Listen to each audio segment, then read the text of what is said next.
حضرت انسان ہمیشہ سے قدرت کے تمام تر پیش و تاب اور حیرت انگیز راز اور سچائیاں تلاش کرنے کی جستجو میں رہا ہے جن سے وہ اپنے آپ کو خدا اور قدرت کے قریب تر کہہ سکے۔ ایسا ہی ایک معاملہ ماہر فلکیات کا ہوتا ہے۔ یہ وہ شخص ہوتے ہیں جو کائنات کی تمام تر رنگینیوں میں گم ہو کر اپنی زندگی تحقیق اور جستجو میں گزار دیتے ہیں۔ آج بھی ہم ایک ایسی ہی عظیم شخصیت کے بارے میں بات کریں گے۔ ایک اوسط درجے کا شاگرد دنیا کا دوسرا بڑا سائنسدان بن گیا۔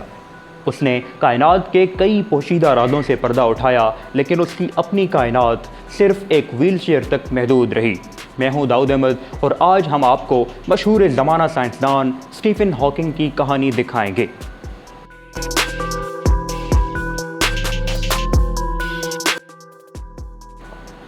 دوسری جنگ عظیم کے دوران 8 جنوری 1942 کو اسٹیفن ہاکنگ نے یونیورسٹیز کے شہر آکسفورڈ میں آنکھ کھولی تھی۔ اس کے ماں باپ آکسفورڈ سے تعلیمی یافتہ تھے۔ اسٹیفن کے گھر میں سب کو کتابیں پڑھنے کا شوق تھا، لیکن اسٹیفن کو پڑھائی سے کچھ زیادہ لگاؤ نہیں تھا۔ اسے پڑھائی سے زیادہ کھیل کود میں لگاؤ تھا، لیکن ذہین تو وہ بچپن ہی سے تھا۔ 1962 میں اس نے آکسفورڈ یونیورسٹی سے نیچرل سائنسز میں ڈگری حاصل کی اور کاسمولوجی میں پی ایچ ڈی کے لیے کیمبرج یونیورسٹی میں ایڈمیشن لیا۔ اس دوران اس کی طبیعت خراب ہونا شروع ہو گئی۔ وہ پی ایچ ڈی کر رہا تھا جب ایک دن چلتے چلتے اچانک گر گیا۔ اسے جلد ہی ہاسپٹل لے جایا گیا، جہاں ڈاکٹر نے معائنہ کیا، چند ٹیسٹ کیے اور پھر اس کی ذاتی زندگی پر وہ دردناک راز کھلا جس نے اس کو ہلا کر رکھ دیا۔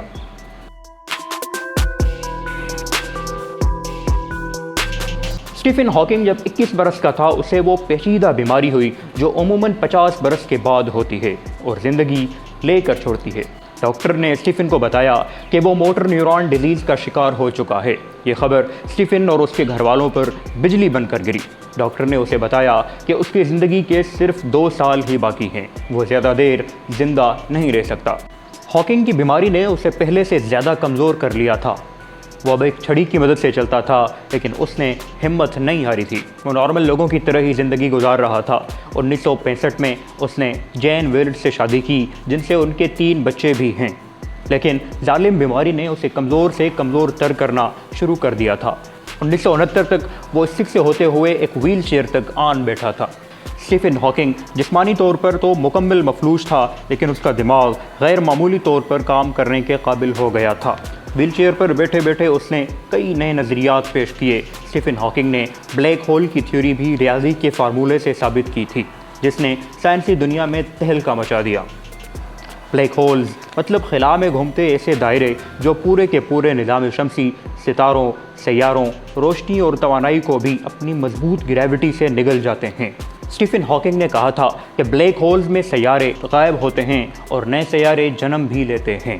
اسٹیفن ہاکنگ نے لگ بھگ 15 کتابیں لکھی، جن میں سے a brief history of time and universe in nutshell جیسی کتابیں کافی عرصے تک بیسٹ سیلرز رہیں۔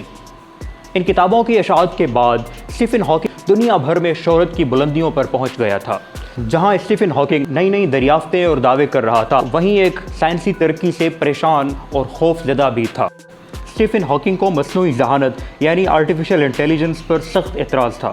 جب امریکہ نے میدان جنگ میں خودکار روبوٹس کے استعمال پر تجربات کیے تو ہاکنگ کا خیال تھا کہ اس کے نتائج تباہ کن ہو سکتے ہیں۔ اسٹیفن ہاکنگ نے ایک بار یہاں تک کہہ دیا کہ مصنوعی ذہانت کی ترقی انسانی نسل کا خاتمہ کر دے گی۔ اسٹیفن ہاکنگ خود تو مصنوعی ذہانت کے خلاف تھا، لیکن دلچسپ بات یہ ہے کہ وہ ساری زندگی اسی آرٹیفیشل انٹیلیجنس کا محتاج رہا۔ وہ جس کمپیوٹر سے لوگوں سے بات کرتا تھا، وہ بھی آرٹیفیشل انٹیلیجنس یعنی اے آئی کے ذریعے کام کرتا تھا۔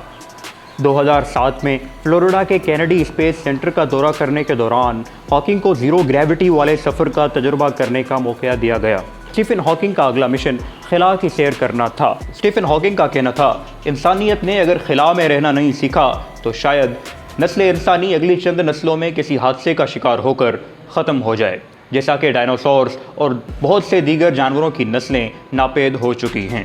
اسٹیفن ہاکنگ خلا کی سیر کی حسرت لیے 14 مارچ 2018 کو اچانک مر گیا۔ وہ جسے ڈاکٹرز نے جینے کے لیے صرف 2 سال کا وقت دیا تھا، کائنات کا تجسس اور خلائی سائنس کی پیچیدہ گتھیاں سلجھاتے سلجھاتے اس نے 55 سال اور جی لیے۔ اگر اس ویڈیو نے آپ کی معلومات میں اضافہ کیا تو چینل کو سبسکرائب کریں اور ویڈیو کو لائک کریں۔ شکریہ۔